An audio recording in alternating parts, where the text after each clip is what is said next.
3:17 a.m. Moscow. I woke to the sound of gunfire that wasn't there. My hands were already clawing at the mattress, breath hissing through my teeth. It was the same nightmare I'd had for 8 months, Dagestan. The burning diesel, the guard's face shattering. I sat up. The apartment was dark, quiet, just the hum of the refrigerator. Moscow, not the war. My hands were shaking. They always shook after the nightmare. I reached for water, tried to steady them.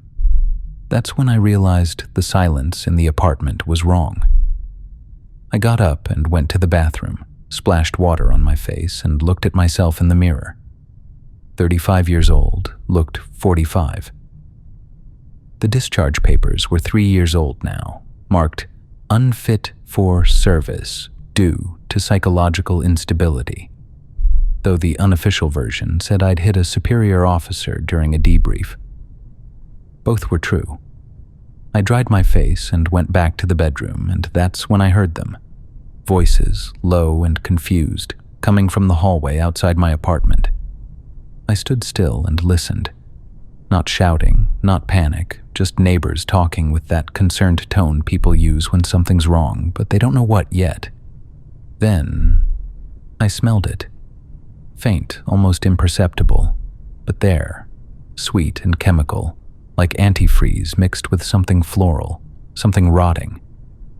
My training kicked in before my conscious mind caught up. That smell meant exposure, contamination. I moved to the door and put my eye to the peephole. The hallway lights were flickering, fluorescent tubes buzzing as 3 people stood near the elevator.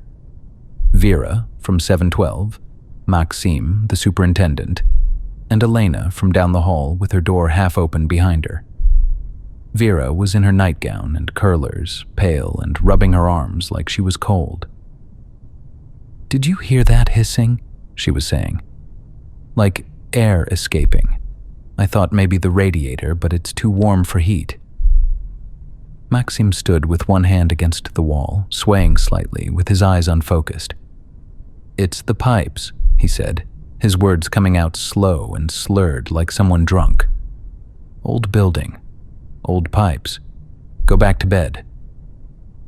Elena wasn't looking at either of them, just muttering something I couldn't make out while her hands moved in front of her face in repetitive motions, like she was trying to brush something away that wasn't there.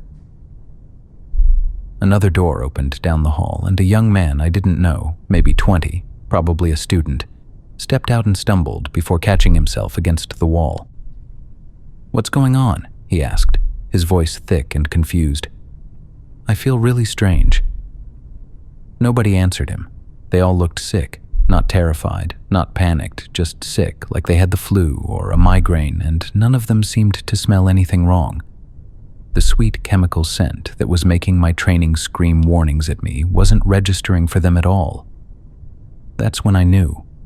That recognition moment where theory becomes reality. The smell, the symptoms, the confusion without awareness. This was aerosolized exposure, nerve agent or incapacitant, something designed to disable without immediate detection. And if they couldn't smell it, they were already compromised, already breathing it in with every breath. I stepped back from the peephole. The smell was stronger now, and I could taste it at the back of my throat, sweet and wrong. But my hands were steadier now as the shaking stopped. This was something I understood, chemical exposure, a threat I'd been trained to recognize. I went to the closet and moved aside the winter coats until I found the case. Plastic equipment case, military issue that I'd kept when they discharged me since nobody asked for it back. And inside was the GP7 gas mask, Soviet standard, which I'd maintained out of habit with monthly seal checks and filters, replaced twice a year. Paranoia, my ex-wife had called it before she'd left a year ago, saying that living with me was like living with a ghost who kept waiting for the war to start again. Maybe she was right. I opened the case and pulled out the mask, the rubber cold against my palms as I checked the filters, checked the seals, checked the straps. Everything was in order. Everything worked. I pulled the mask over my head. The moment it settled into place, the world changed as the sweet chemical smell vanished and was replaced by rubber and activated charcoal, sterile and safe, while my breathing filled my ears with its steady, controlled rhythm. I secured the straps and tested the seal by covering the intake valve, feeling the mask press tight against my face with no air leaking through. I went to the door and grabbed towels from the bathroom, rolled them tight and stuffed them along the bottom of the door, sealing the gap to prevent infiltration from the hallway. The sounds from the hallway changed over the next 45 minutes as Vera's voice got quieter and more confused as Maxime stopped responding when she spoke to him, as someone fell with a heavy thud against the floor. The building went quiet for a moment before I heard something from above, footsteps that were unsteady and dragging, then a crash as something heavy fell, and then the quiet returned. I didn't open the door. At 4:15 a.m., I moved to the window where my apartment faced west so I could see the street below, the parking lot, the access road. I expected to see ambulances or fire trucks, emergency vehicles with lights flashing, because a gas leak in a residential building should bring the entire city's response. What I saw instead made my hands start shaking again. Military trucks, Gazi 66s, 4 of them parked in a wide perimeter around the building with soldiers in full CBRN gear providing chemical, biological, radiological, and nuclear protection in their hazmat suits and gas masks, with decontamination equipment visible. But they weren't rushing toward the building. Instead, they were standing in formation, creating a perimeter while facing outward and inward at the same time, with their rifles visible, not holstered or slung, but carried at ready position. I watched as another truck arrived with more soldiers who moved with precision and military discipline, setting up barriers and cordoning off the street. My training kicked in with automatic tactical assessment as I counted the vehicles, 6 now, including 2 Gaz 66 transport trucks, 1 UAZ 469 command vehicle with extended antenna, 2 support trucks with equipment I couldn't identify from this angle, and 1 larger vehicle that was possibly a mobile command post or decontamination unit. Personnel count suggested at least 30 soldiers visible, with probably more in the vehicles or positioned at other sides of the building, since standard containment protocol called for complete perimeter coverage on all 4 sides with no gaps. The barriers they were setting up weren't for crowd control, but were vehicle barriers with steel posts and concrete blocks, designed to stop cars from approaching or leaving. The soldiers' rifles weren't AK-74s, but were something else with shorter barrels and a different profile. Suppressed weapons, the kind you use when you don't want noise, when you need to put people down quietly. And they were all facing the building, not the street, not outward for crowd control, but inward, at us. This wasn't a medical emergency, but an operation, a containment operation with rules of engagement that probably included lethal force against anyone attempting to exit. I pulled back from the window as my breathing inside the mask sounded too loud and my heart pounded. Why send a battalion for a gas leak? Why are the guns pointed at the entrance? I thought about Vera asking about the hissing, about Maxime dismissing it as old pipes, about Elena muttering to herself, about the sweet chemical smell nobody else seemed to notice. The military trucks had arrived too fast, as if they'd been staged nearby, waiting. I looked at my phone. No signal. I tried to call emergency services. Nothing. The line was dead. I went to the door and put my eye to the peephole again, and the hallway was empty now, with the lights still flickering, but nobody stood there anymore. I could see Vera's door closed and Elena's door still half open with darkness inside. I stepped back from the door as my apartment felt smaller now, with the mask pressed against my face and the taste of rubber and charcoal filling my mouth, my own breathing the only sound. Outside, the military formed their perimeter, while inside, the building grew quiet, and I stood in the space between them, sealed in with my paranoia and my mask. I checked my watch. 4:23 a.m. The sun wouldn't rise for another 3 hours. I had a feeling I wasn't going to see it. I waited until 5:30 a.m. before I moved. The hallway had been quiet for over an hour, with no voices and no footsteps, just the occasional thud from above or below. Something falling, someone falling, I couldn't tell which. I needed to know what I was dealing with, the smell, the symptoms, the military response, none of it matching anything I'd seen in training because chemical agents didn't make people confused and nauseous. They killed fast or they incapacitated completely. They didn't make you sick for hours. Unless this was something new. I unlocked it slowly, the deadbolt clicking loud in the silence, and opened it just enough to see through the gap. I stepped out, and the mask made everything feel distant, and the rubber pressed tight against my face, sealing me off and protecting me, but leaving me blind to everything except what I could see and hear through the filters. I moved toward the stairwell, my boots making soft sounds on the tile as I passed Vera's door, where I stopped to listen. Nothing.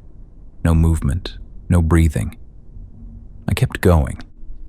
The stairwell door was propped open with someone having wedged a shoe in the gap, and I pushed through. The stairs down were dark since the emergency lighting didn't reach past the second-floor landing, so I pulled out my phone and turned on the flashlight, the beam cutting through the darkness to illuminate concrete walls and metal railings and nothing else.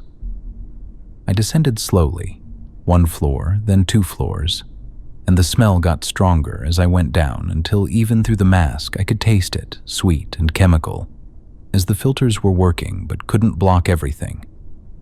The basement level was colder, with the air feeling heavier. Old Soviet equipment that should have been replaced decades ago. I followed the sound.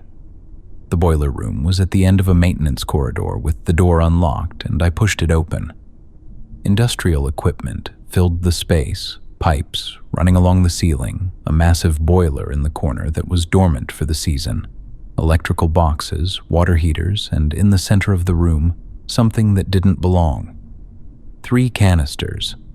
Military grade with heavy steel construction and industrial valves connected to the building's ventilation system with professional fittings that weren't improvised or rushed, but installed properly, deliberately.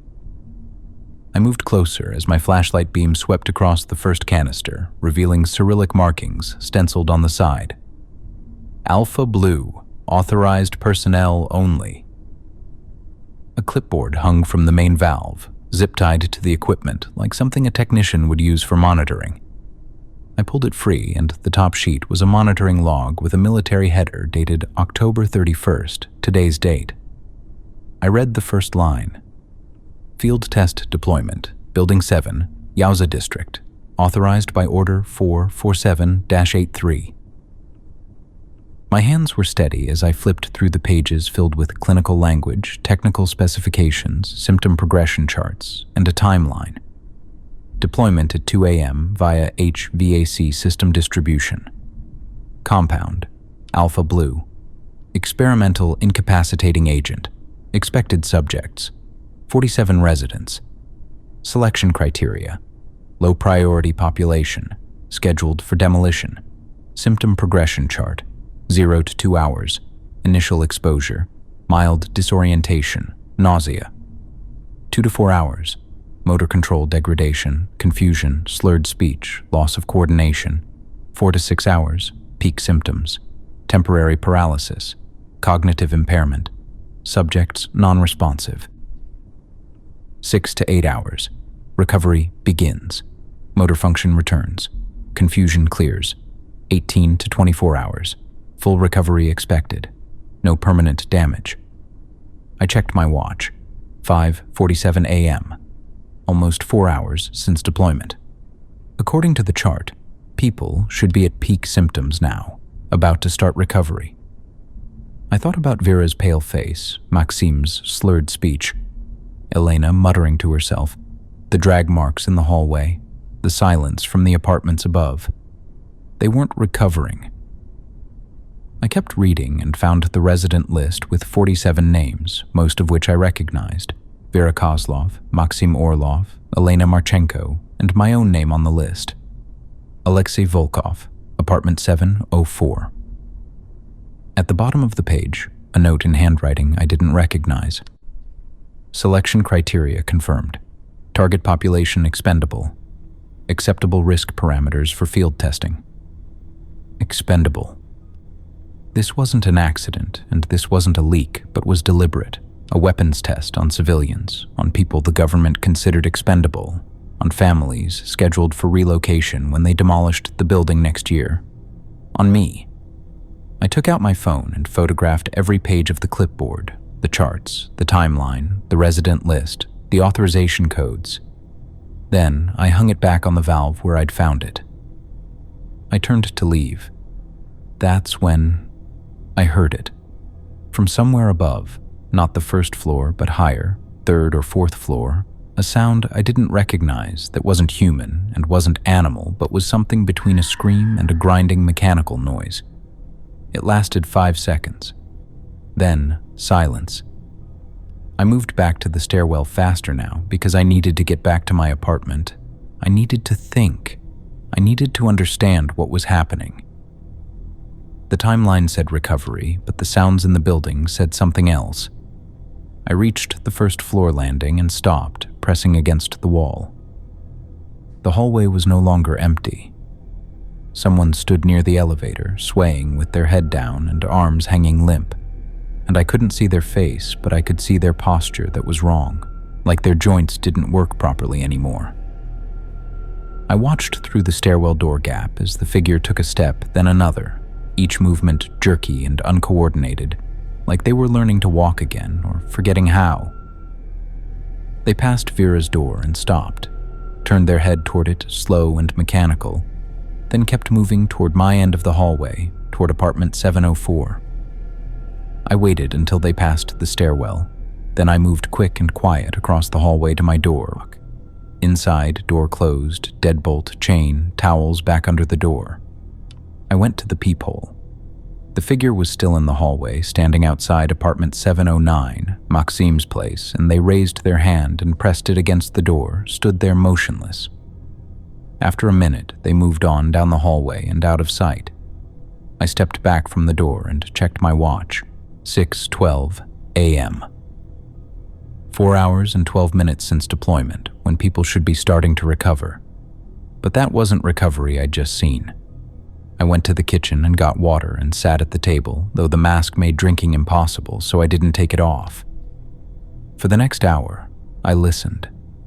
The building was changing as the random thuds and falls from earlier were becoming more frequent and more violent. Someone was throwing furniture. Someone else was screaming, not words, but just sound, raw and sustained. At 6:34, I heard more footsteps in the hallway with multiple people moving fast and erratic, and they stopped outside my door as I held my breath.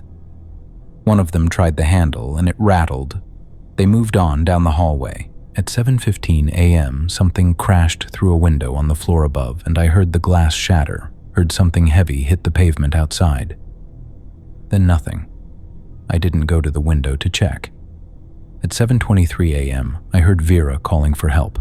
Her voice there, but the words wrong, slurred beyond recognition, like her mouth didn't work anymore. Then she stopped calling. I sat at the table and didn't move. At 8 a.m., I tried the phone again. Still no signal, so I tried the radio and found a working frequency with static, then a voice, fragmented and breaking up.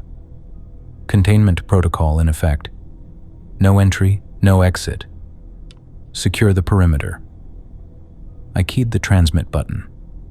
This is Alexei Volkov, apartment 704, block 7. I'm a resident. I need medical evacuation.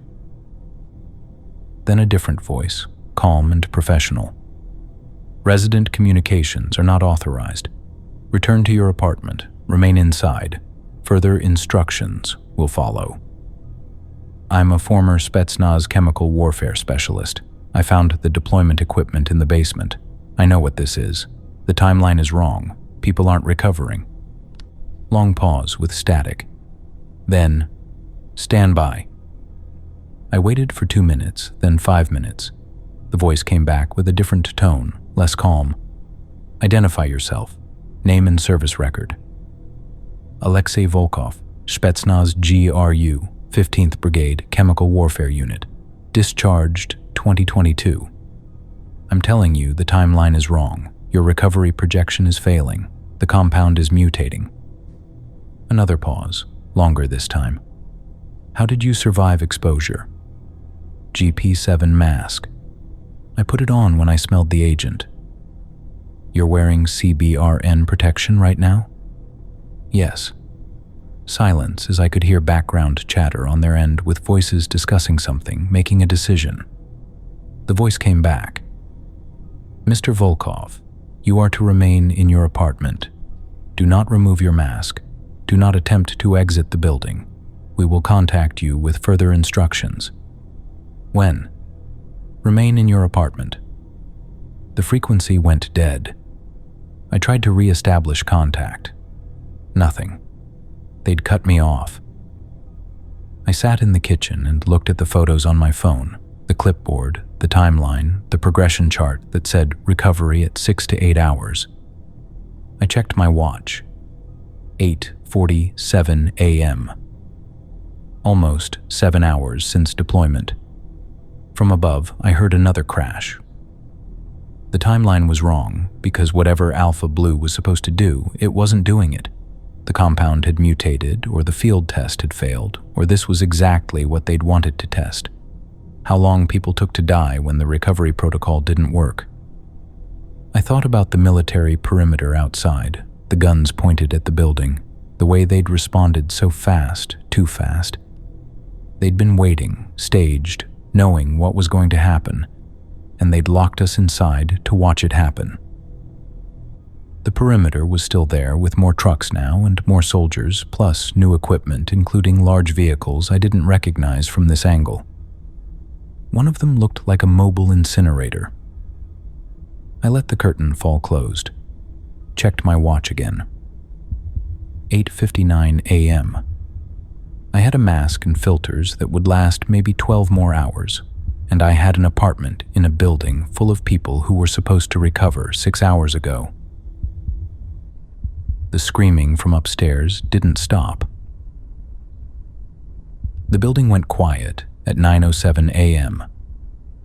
Not peaceful, not calm, just quiet in that way that meant something had changed, and the confused murmuring stopped along with the sounds of people being sick, while even the crashes and thuds slowed down until, for about 10 minutes, I heard almost nothing. Then, the violence started. It didn't build gradually, but started all at once, like a switch had flipped in every brain in the building at the same time. Glass breaking, not one window, but multiple windows. The sound of bodies hitting walls hard and repeatedly with the kind of impact that breaks bones. And the sounds they made. High-pitched vocalizations that were sustained and mechanical, like their vocal cords were stuck in a single position and they'd forgotten how to stop. And the sound came through the walls and through the floor and through the ceiling, everywhere at once. I sat at the kitchen table with the mask on and listened to my neighbors lose the last parts of their humanity. At 9:23 a.m., I went to the peephole. The hallway was empty, but I could hear movement that was fast and erratic coming from the stairwell, and then a figure burst through the door, like his muscles were firing in random sequences as he ran down the hallway, not toward anything or away from anything, but just running, while his arms moved independently from his legs and his head lolled to one side. He crashed into the far wall and fell and got back up, and kept running before disappearing around the corner. I stepped back from the door. The timeline said recovery at 6 to 8 hours with full recovery at 18 to 24 hours, and it was 7.5 hours since deployment when they should be getting better, regaining motor control, regaining cognitive function. Instead, they were getting worse.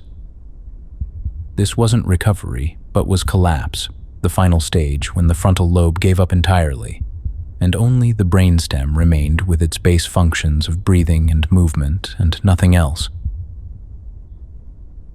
At 10:15 a.m., I saw her. There was movement at the far end near the stairwell door. Vera. She stood at the end of the hallway, swaying, her nightgown stained dark with blood from a nosebleed that hadn't stopped. her face pale and gray with her eyes open but vacant, like nobody was home behind them anymore. She took a step forward and forgot how to walk, so her leg buckled and she caught herself against the wall, stood there for a moment, then took another step. She was coming toward my end of the hallway. Vera took another step, then another, each movement looking like she had to remember how to do it, like walking was a skill she'd just learned and was already forgetting. She stopped in the middle of the hallway. Then she turned slowly and mechanically until she faced my door. I held my breath as she couldn't see me through the one-way peephole, but she was looking directly at my door like she knew I was there, like she could sense me somehow. She started walking again toward me, slow and unsteady, with her hands hanging limp at her sides and her face showing no expression, just that vacant stare. I stepped back from the peephole because every instinct told me to move, to barricade the door, to get the knife from the kitchen. But I didn't move and just stood there listening. Her footsteps stopped outside my door. Silence. I waited for her to knock, to bang on the door, to scream, to do something, but she didn't. I pressed my ear against the door, and through the wood, through the rubber of the mask, I could hear her breathing that was wet and labored, like her lungs were filling with fluid, each breath coming with a slight wheeze and a rattle. She was standing right there with less than 2 inches of wood between us, just breathing. I don't know how long I stood there. My watch said 10:17 when I pressed my ear to the door, and when I finally stepped back, it said 10:37, which meant 20 minutes of standing there listening to her breathe, 20 minutes of waiting for her to attack or try the doorknob or do anything. Then I heard movement. Not footsteps, but a sliding sound, like cloth against wood, as she was sliding down the doorframe, collapsing, sitting. More silence.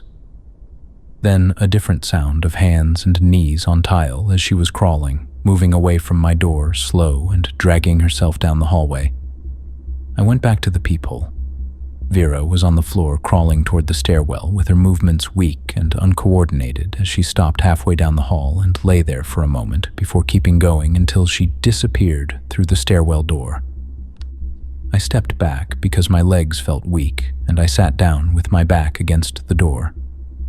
That was the worst part, not the violence or the sounds of people throwing themselves at walls.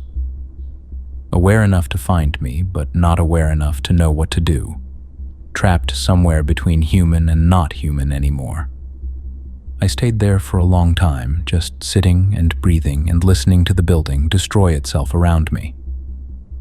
At 11 a.m., I went back to the radio.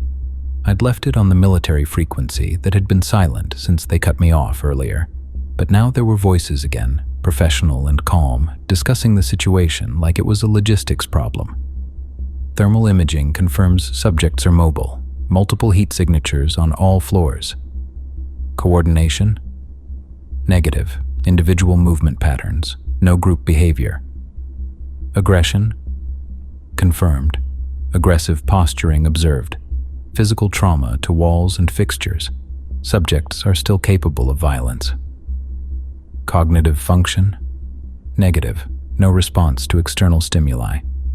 Assessment is brainstem function only. Higher brain activity has ceased. Long pause, then a different voice with more authority. Recommendation. Termination protocol, sir. The compound has mutated beyond recovery parameters. Subjects are no longer viable. Timeline? 90 minutes to impact. Demolition charges are being positioned now. Authorized. Proceed with termination protocol. Document everything for the after-action report. Yes, sir. The frequency went quiet again. I sat there holding the radio, and 90 minutes meant they were going to demolish the building with everyone still inside, with me still inside. I checked my watch. 11:04. That meant 12:34 p.m., which was an hour and a half to live. I should have felt panic or terror or something, but instead I just felt tired, because I'd known since I saw the perimeter, since I saw the suppressed weapons, since they cut my radio communication, This was always how it was going to end. I picked up the radio again and changed the frequency, tried to find the one from earlier, the voice that had talked to me and asked my name and service record. Static, more static, then a voice. "Mr. Volkov, we wondered if you'd call back." I recognized it as the same calm professional tone from before. "You're going to blow the building," I said. Pause. "Yes. 90 minutes. You were listening." "I'm still listening, I'm still here, and you're going to kill me along with everyone else." "Mr. Volkov, let me guess. Acceptable losses, necessary sacrifice, the needs of the state. I've heard it before." Silence, then a different voice, one I recognized immediately, even though I hadn't heard it in 3 years. "Alexei, it's Mikhail." Colonel Mikhail Petrov, my old commander, the man who'd discharged me 3 years ago and was apparently overseeing this operation now. "Mikhail," I said. "I argued against this," he said. "Against choosing Block 7, against the deployment, against leaving you inside, and I lost every argument." "I'm sure you tried very hard." Long pause. "What do you need?" "I'm recording everything with a voice recorder that's encrypted and hidden in the wall cavity behind the loose brick in my apartment 704, behind the bookshelf." "Alexei, during cleanup, make sure it's found. Make sure someone hears it. Someone who isn't military." "You know I can't do that." "I know you won't, but I'm asking anyway." More silence. "What else?" "My mother in Tula. Tell her I died in a training accident. Tell her it was quick." I could hear him breathing, considering, making calculations about what he could risk. "Training accident, quick, painless," he said finally. "I promise." "Thank you. You were a good soldier, Alexei, the best I commanded. But not a good Russian. No, too much conscience." I almost laughed. 90 minutes? 90 minutes with demolition charges at structural points, and it'll be quick. Will I feel it? No. He was lying, but I appreciated it anyway. "Take care of yourself, Mikhail." "You too. I'll see you in the dark." The frequency went dead, and I set the radio down. Checked my watch again. 11:32, which meant 62 minutes left. I got up and went to the living room, found the loose brick behind the bookshelf, and pulled it out so the cavity behind was dark and empty.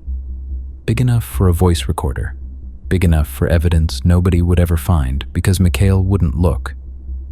But it gave me something to do, something that felt like resistance, even if it wasn't. I set up my phone to record and started talking, told the whole story from waking at 3:17 a.m. to the smell, to the mask, to the basement, to the timeline, to Vera standing outside my door, to Mikhail's promise that I wouldn't feel anything.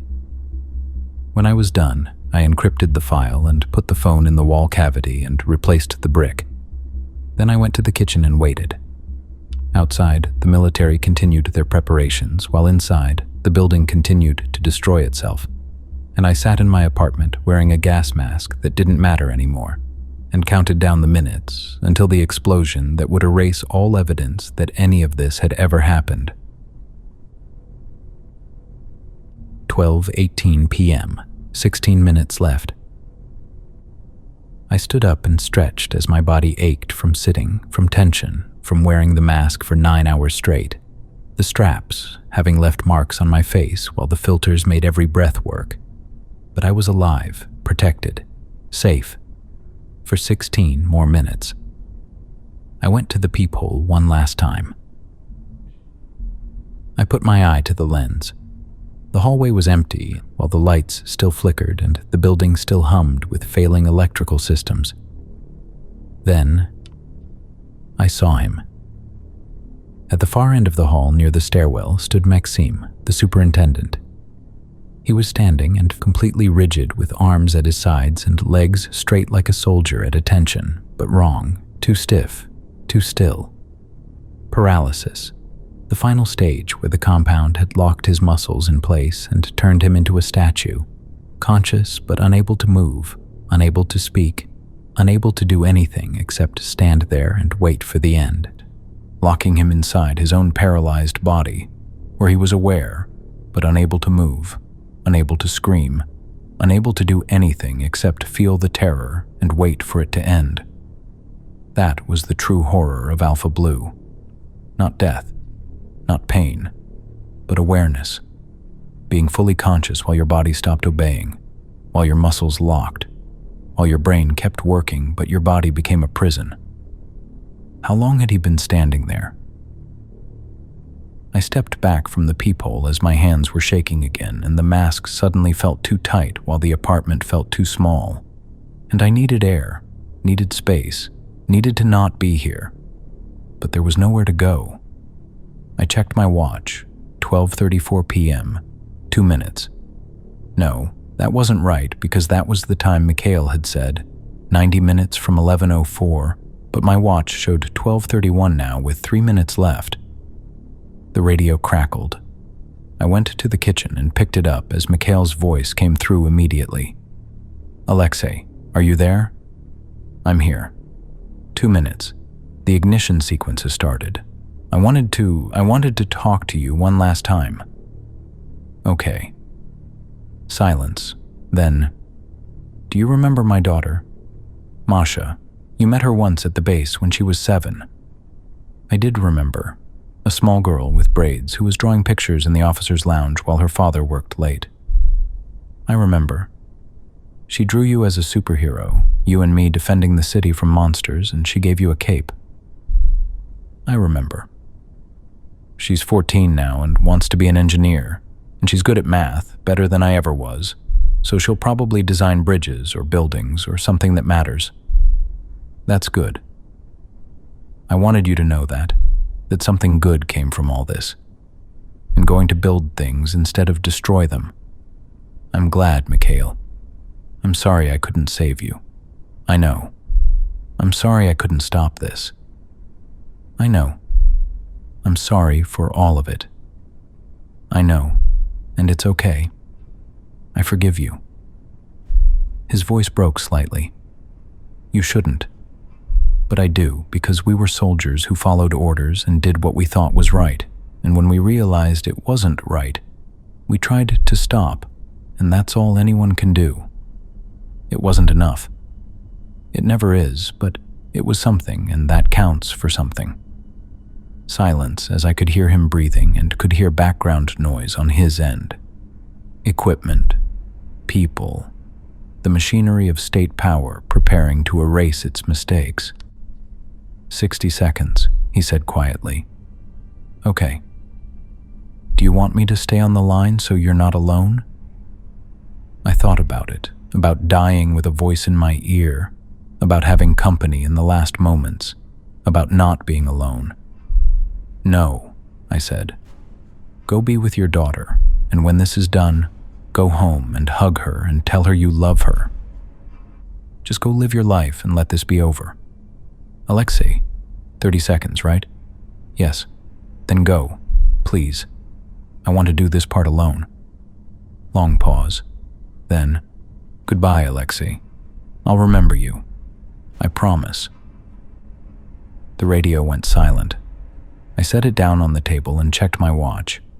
12:33 p.m., 1 minute. I looked around the apartment, small, cramped, cheap Soviet construction, but it had been mine, and for 8 months it had been home after the discharge and after the divorce and after everything fell apart, because this little concrete box had been the place I tried to rebuild. It wasn't much, but it was enough. I went to the bedroom and sat on the bed as the mask pressed against my face. I reached up and found the straps and started to unbuckle them. The mask came off slowly as I pulled it over my head and set it on the bed beside me. The air hit my face, unfiltered and raw, and it smelled sweet. Like antifreeze and like flowers and like rotting fruit and like chemicals I couldn't name and like death. But it smelled like freedom too, like the decision to face the end without barriers, without protection, without hiding. I took a deep breath as the sweet air filled my lungs. My eyes started to water from reaction to the compound or just from emotion. I couldn't tell anymore. I lay back on the bed and closed my eyes, felt the air move around me, felt my heart beating. I thought about Vera, and about Elena, and about Maxim standing rigid in the hallway with tears on his face. And I thought about Katya, who wanted to be a surgeon, and about all 47 names I'd read. And I thought about my mother in Tula, who would hear I died in a training accident, and about Mikhail going home to hug his daughter, and about the life I'd lived and the death I'd chosen. And I thought about how the state had decided we were expendable, how they'd tested their weapons on us like we were lab rats, how they'd sealed us inside and watched us die and would erase all evidence that we ever existed. But I'd recorded it, for whatever that was worth, even if nobody ever heard it, even if the demolition destroyed everything, even if the cover-up was perfect. I heard the charges detonate and heard the walls crack, felt the building shift beneath me and felt gravity change as the structure began to collapse. It was quick, and Mikhail had been right about that. The ceiling came down first with concrete and steel, crushing and final. No pain, just impact and then darkness, and then nothing at all. Block 7 ceased to exist at 12:34 p.m. on October 31st, 2025. The broadcast aired at 6 o'clock on Channel 1. The anchor was professional and serious, the kind of face the state put on television to deliver bad news, young, clean-shaven, with a perfectly neutral expression. Tragedy struck Moscow's Yaoza district this afternoon when a residential building suffered catastrophic structural collapse. Block 7, a 9-story apartment building constructed in 1974, collapsed at approximately 12:30 p.m., with all 47 residents confirmed deceased. Cut to footage showing rubble, dust, emergency vehicles, and soldiers in work uniforms clearing debris with no CBRN suits visible and no chemical warfare equipment, just civil defense doing their job in a professional, efficient, and normal manner. Initial investigation by the Ministry of Construction suggests the collapse was caused by infrastructure failure, and the building, which was scheduled for demolition and resident relocation next year, had been flagged for structural concerns during routine inspections. Cut to interview with Fire Marshal Grigory Orlov, distinguished and gray-haired, speaking with the authority of someone who'd investigated dozens of such incidents. This was an aging structure, Orlov said. Soviet-era construction from the 1970s where the load-bearing walls had degraded over time, from water damage, settling, and normal wear, because these buildings were designed to last 30 years, but Block 7 had stood for 51 years, and we were already planning demolition, so this collapse, while tragic, was not unexpected. The interviewer nodded with sympathy. There are reports of military vehicles at the scene, and some residents in neighboring buildings reported seeing soldiers. Can you comment? Orlov didn't hesitate. Standard civil defense protocol. When we have a major structural collapse, military engineering units assist with heavy equipment and debris clearing since they're trained for this and they have the machinery, so it's completely routine. And the reports of strange smells, chemical odors? Old buildings have old pipes, gas lines, sewage, and when a structure collapses, you get all kinds of smells, so people are frightened and traumatized and they report what they think they experienced. But we've conducted air quality tests, and there are no chemical hazards, and the site is safe. The interviewer nodded again. Thank you, Marshal Orlov. Our thoughts are with the families of the victims. We remember the 47 residents of Block 7 who lost their lives in this tragedy. May they rest in peace.